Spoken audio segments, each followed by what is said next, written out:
Dan berikutnya kita akan lihat profilnya langsung terbang ke Bali ya. Dari Bogor kita pergi ke Bali untuk berjumpa dengan seorang guru yang masih aktif sampai sekarang. Seperti apa profilnya, kita buka dulu. Iya, beliau ini adalah seorang guru dan juga sepertinya seorang seniman ya, seperti itu ya. Karena ada profesi lainnya yang nanti mungkin akan diceritakan juga oleh yang bersangkutan ya, oleh beliau sendiri. Dan bergabung di Tri-Eye bulan Mei 2015, lalu saat ini sudah mencapai posisi bronze agensi asal Bali. Kita langsung sambut saja Pak Iwayan Parwata. Baik, selamat sore Pak Wayan. Halo, selamat sore Pak Frans.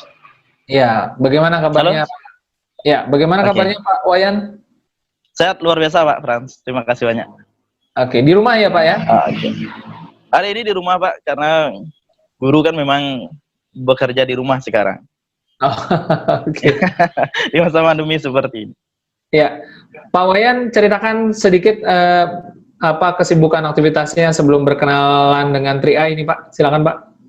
Oke, terima kasih Bapak. Dan selamat sore saya ucapkan kepada rekan-rekan mitra Tri-Eye di seluruh dunia jadinya ya, karena ada yang dari luar negeri juga yang hadir pada sore hari ini. Dan perkenalkan Bapak Ibu, nama saya Iwayan Parwata. Saya sekarang masih sebagai seorang guru usia 30 tahun. Dan dulu awalnya ketika bergabung di program ini dikenalkan oleh mentor saya Pak Budi Santoso, seorang pembina pramuka. Sebenarnya kalau saya pikir dulu beliau datang di situasi yang tidak tepat begitu Pak Frans.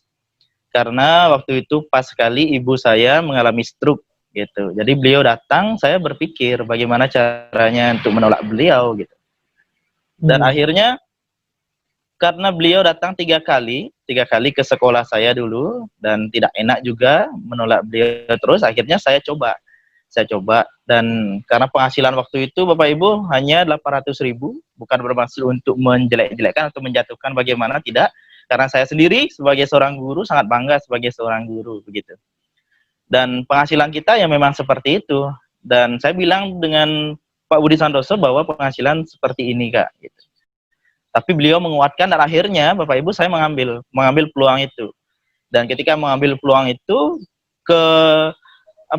bulan depannya bingung lagi untuk menabungnya gitu. Bagaimana caranya menabungnya begitu. Akhirnya karena saya juga aktif sebagai seorang entertainer, saya coba untuk lebih banyak di entertainer saya begitu. Dan akhirnya selama kurang lebih 6 bulan sampai 7 bulan saya vakum tidak menjalankan bisnis ini, karena awalnya juga ketika bergabung ini sebelum itu saya matinya di money game Pak Frans. Jadi sempat matinya di money game di MMM dulu itu karena dikenalkan oleh teman kuliah, dan kita tidak tahu bahwa harus ada persetujuan dari otoritas jasa keuangan seperti itu. Menurut mereka sih itu tidak perlu, tapi akhirnya ya sudah seperti itu jadinya, dan teman-teman di sekitar pun mulai menjauh. Nah, jadi awalnya tidak berminat sama sekali awalnya Pak Frans untuk Tri-Eye ini karena kesulitan keuangan. Seperti itu Pak Frans. Oke. Dan akhirnya ketika bergabung, motivasi pertamanya apa Pak? Oke, untuk motivasi pertama adalah untuk biaya pengobatan ibu Pak. Karena per bulan itu, bukan per bulan sebenarnya, per minggu kalau saya total harus menyediakan 800.000 per minggu Pak. Jadi karena terapis datang 2 kali selama seminggu, itu 2 kali datang untuk mengobati stroke ibu saya.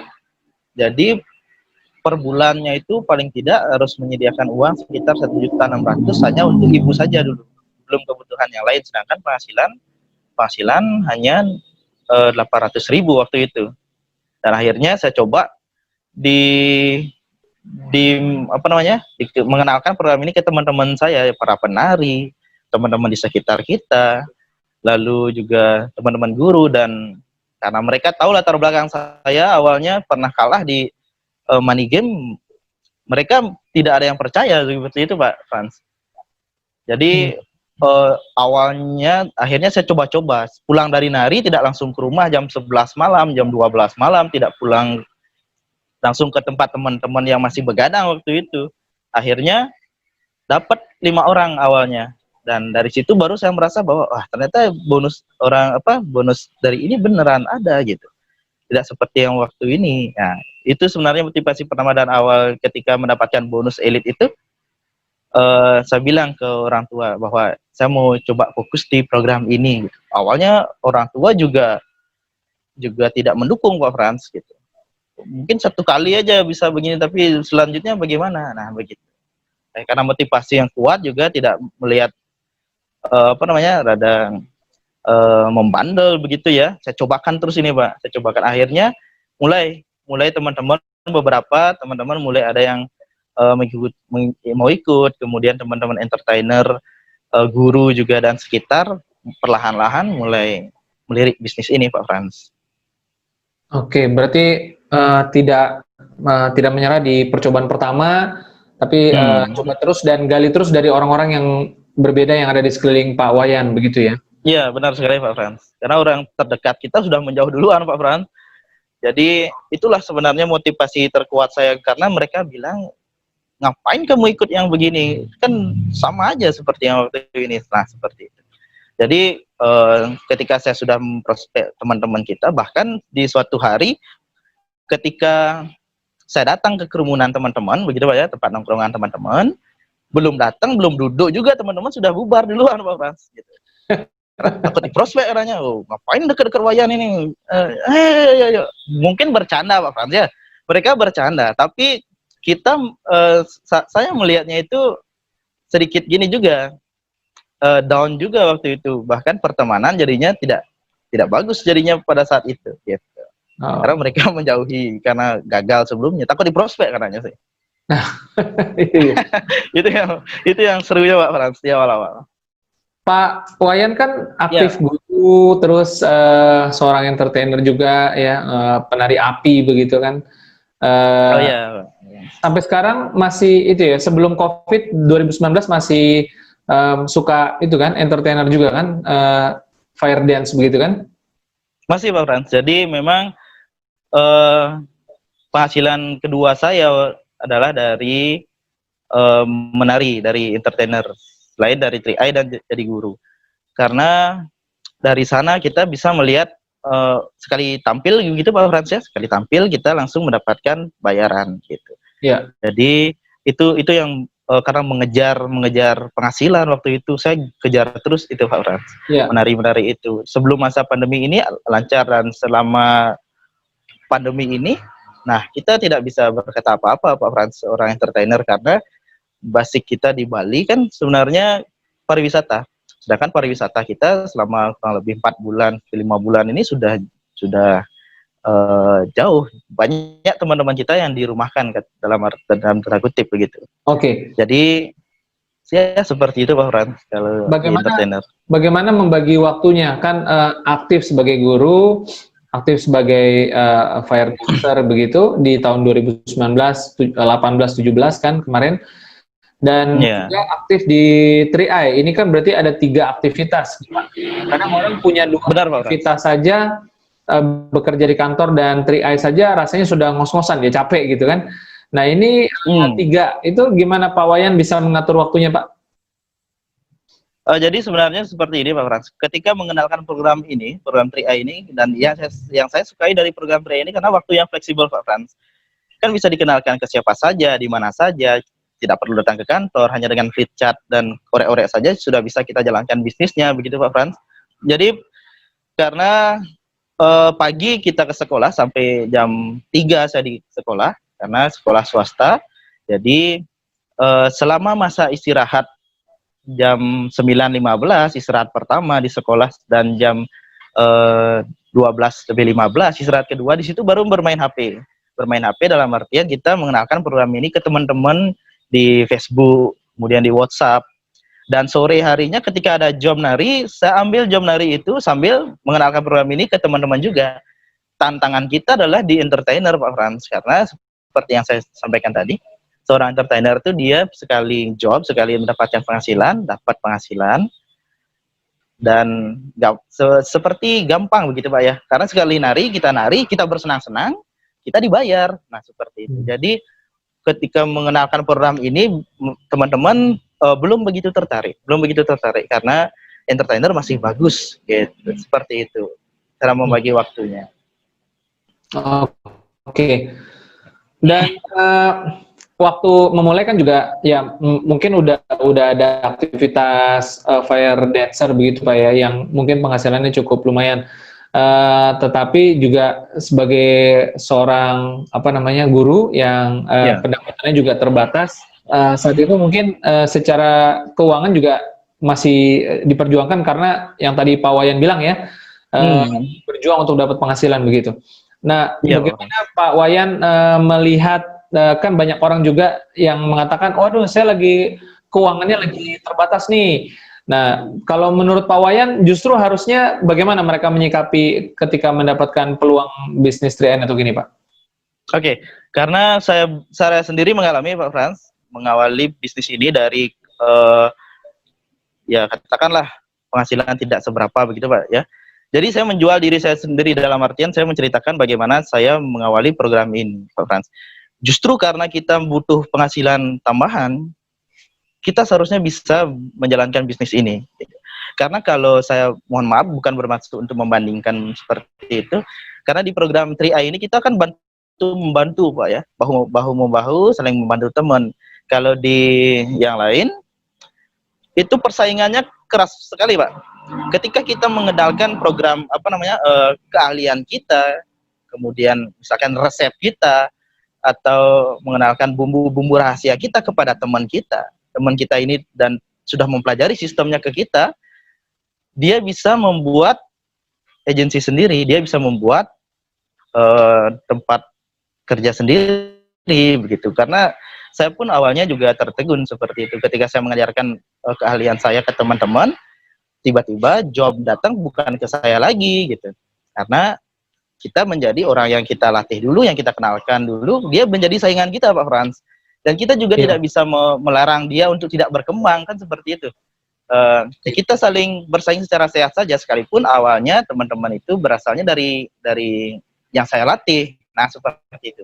Tapi kalau di program 3i ini, justru bahwa kita bisa mengenalkan program ini ke teman kita dan mereka itu tidak akan menjadi saingan kita, justru akan menjadi teman kerja kita, saling bantu-membantu. Itu yang saya suka dari 3i ini Pak Frans. Iya. Menarik juga sudut pandangnya ya. Jadi menolong orang, tapi sekaligus juga mengembangkan bisnis kita sendiri ya. Iya, seperti itu Pak Frans. Oke, baik. Mungkin terakhir Pak Wayan, apa yang Pak Wayan mungkin bisa bagikan di sesi closing statement Pak? Silakan Pak.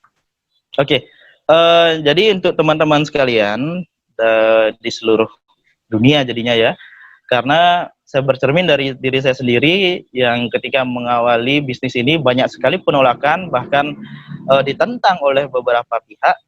Jadi saya harapkan teman-teman kuat dengan penolakan itu. Ya, kalau saya ibaratkan seperti seorang petinju Pak Frans ya, kalau seorang petinju itu dia sudah tahu dirinya akan kena pukul gitu. Kalau dia takut kena pukul, dia tidak akan jadi petinju yang profesional seperti itu. Tapi di program ini pun kalau kita tahu bahwa kita akan mendapatkan penolakan, kalau kita menyerah ketika ada penolakan pertama, otomatis kita tidak akan bisa profesional, tidak akan bisa berkembang Pak Frans. Jadi saran saya kepada teman-teman, mari kita coba kuatkan diri, ingat dengan impian kita, dan juga karena keluarga kita pun juga pasti menginginkan kita sukses. Seperti itu Pak Frans. Ya, baik, terima kasih Pak Wayan sudah Oke, sama-sama Pak Frans.